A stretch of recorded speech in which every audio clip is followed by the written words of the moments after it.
आदरणीय अध्यक्ष जी,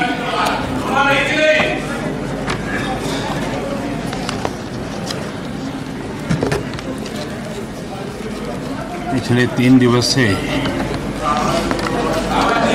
अनेक वरिष्ठ महानुभाव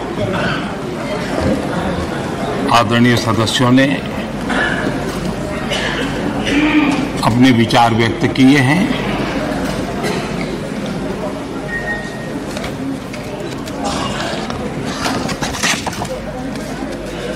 करीब सभी के विचार मुझ तक विस्तार से पहुंचे भी हैं। मैंने स्वयं भी कुछ भाषण सुने भी हैं। आदरणीय अध्यक्ष जी, देश की जनता ने हमारी सरकार के प्रति बार बार जो विश्वास जताया है,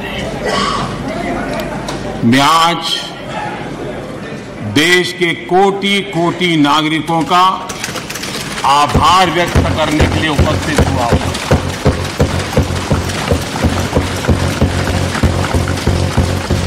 और अध्यक्ष जी कहते हैं भगवान बहुत दयालु है और भगवान की मर्जी होती है कि वो किसी न किसी के माध्यम से अपनी इच्छा की पूर्ति करता है, किसी न किसी को माध्यम बनाता है। मैं इसे भगवान का आशीर्वाद मानता हूं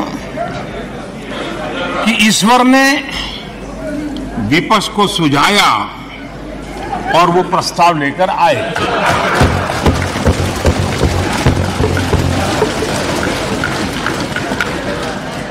दो 2018 में भी ये ईश्वर का ही आदेश था, जब विपक्ष के मेरे साथी अविश्वास प्रस्ताव लेकर के आए थे। उस समय भी मैंने कहा था कि अविश्वास प्रस्ताव हमारी सरकार का फ्लोर टेस्ट नहीं है। मैंने उस दिन कहा था, बल्कि ये उन्हीं का फ्लोर टेस्ट है। ये मैंने उस दिन भी कहा और हुआ भी वही। जब मतदान हुआ तो विपक्ष के पास जितने वोट थे उतने वोट भी वो जमा नहीं कर पाए थे।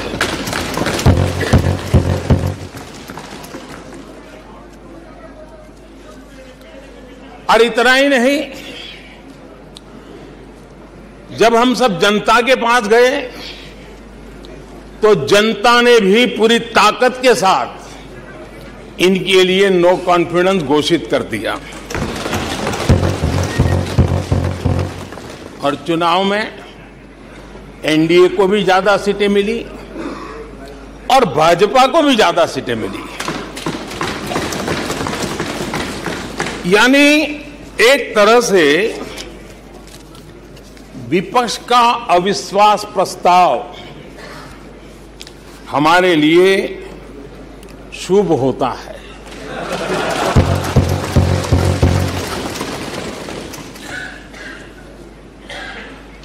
और मैं आज देख रहा हूं कि आपने तय कर लिया है कि एनडीए और बीजेपी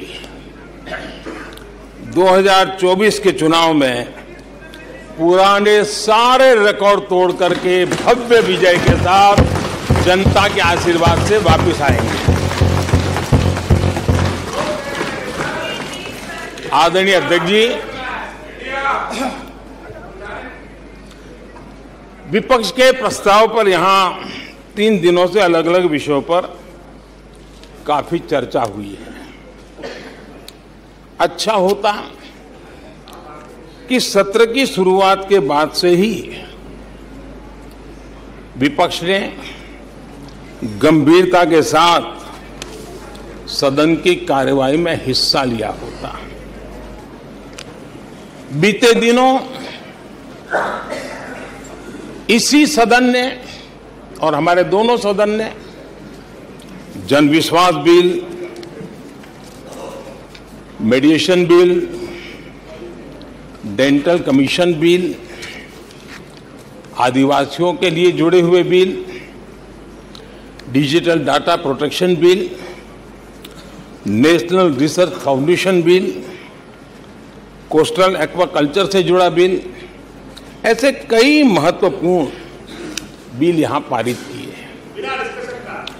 और ये ऐसे बिल थे जो हमारे फिशरमैन के हक के लिए थे और उसका सबसे ज्यादा लाभ केरल को होना था और केरल के सांसदों से ज्यादा अपेक्षा थी कि ऐसे बिल पर तो अच्छे ढंग से हिस्सा लेते, लेकिन राजनीति उन पर ऐसी हावी हो चुकी है कि उनको फिशरमैन की चिंता नहीं है।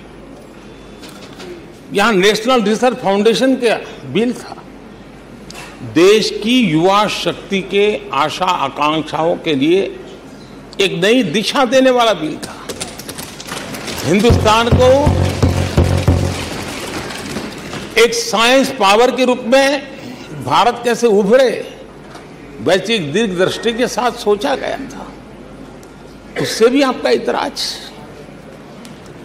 डिजिटल डाटा प्रोटेक्शन बिल, ये बिल अपने आप में देश के युवाओं के जज्बे में जिस बात आज प्रमुखता से है उससे जुड़ा हुआ था।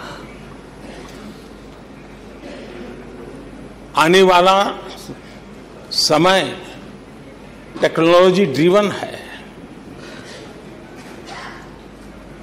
आज डाटा को एक प्रकार से सेकंड ऑयल के रूप में, सेकंड गोल्ड के रूप में माना जाता है। उस पर कितनी गंभीर चर्चा की जरूरत थी, लेकिन राजनीति आपके लिए प्राथमिकता थी। कई ऐसे बिल थे जो गांव के लिए, गरीब के लिए, दलित के लिए, पिछड़ों के लिए, आदिवासी के लिए, उनके कल्याण की चर्चा करने के लिए थे, उनके भविष्य के साथ जुड़े हुए थे। लेकिन इसमें इन्हें कोई रुचि नहीं है। देश की जनता ने जिस काम के लिए उनको यहां भेजा है, उस जनता का भी विश्वासघात किया गया है।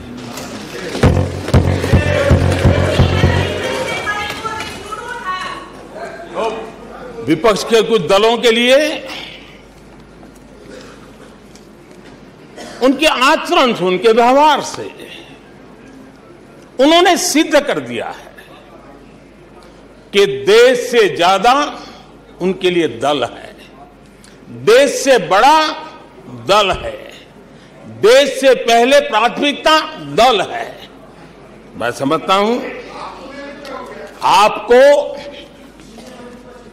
गरीब के भूख की चिंता नहीं है, सत्ता की भूख, यही आपके दिमाग पे सवार है। आपको देश के युवाओं के भविष्य की परवाह नहीं है, आपको अपने राजनीतिक भविष्य की चिंता है। और माननीय अध्यक्ष जी, आप झूठे एक दिन सदन चलने भी दिया, किस काम के लिए?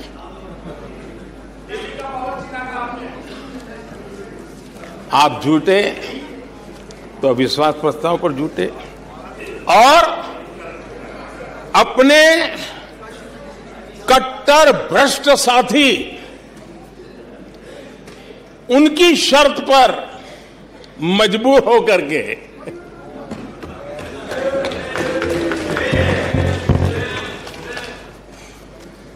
और इस अविश्वास पर प्रस्ताव पर भी आपने कैसी चर्चा की?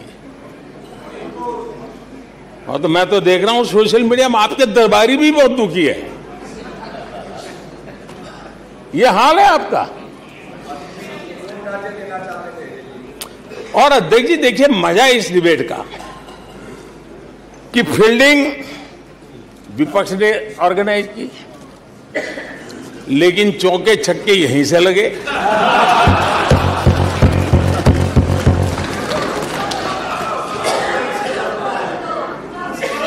और विपक्ष नो कॉन्फिडेंस मोशन पे नो बॉल पर ही करते आगे चलता जा रहा है।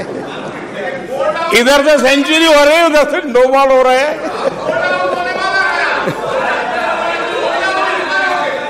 अध्यक्ष जी, मैं हमारे विपक्ष के साथियों से यही कहूंगा कि आप तैयारी करके क्यों नहीं आते जी? थोड़ी मेहनत कीजिए। और मैंने 5 साल दिए आपको मेहनत करने के लिए। 18 में कहा था कि 23 में आप आना, जरूर आना। 5 साल भी नहीं कर पाए आप। क्या हाल है आप लोगों का, क्या दारिद्र्य है।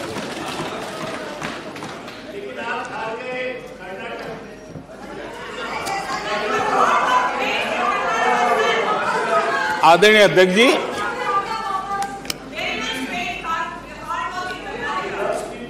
विपक्ष के हमारे साथियों को दिखास की, छपास की